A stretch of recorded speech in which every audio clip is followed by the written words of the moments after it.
Covid 19 infection سے پھیلنے والی بیماری ہے جو انسانوں میں پہلی مرتبہ سامنے آئی ہے۔ یہ ایک شخص سے دوسرے کو ان چھوٹے قطروں سے منتقل ہوتی ہے جو متاثرہ شخص کے بولنے، کھانسنے یا چھینکنے سے باہر آتے ہیں۔ یہ چھوٹے قطرے ہوا میں زیادہ سے زیادہ 1 میٹر کی دوری تک جا سکتے ہیں۔ کسی بھی سطح پہ یہ وائرس کتنی دیر زندہ رہ سکتا ہے، اس کے بارے میں کوئی حتمی معلومات نہیں۔ اس لیے بہتر یہی ہے کہ متاثرہ مریض کے ارد گرد موجود چیزوں کو وقتاً فوقتاً صاف کیا جاتا رہے۔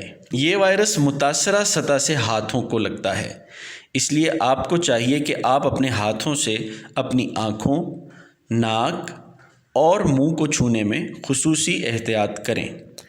کھانستے یا چھینکتے وقت اپنے چہرے کو اپنی کہنی یا ماسک سے کور کریں۔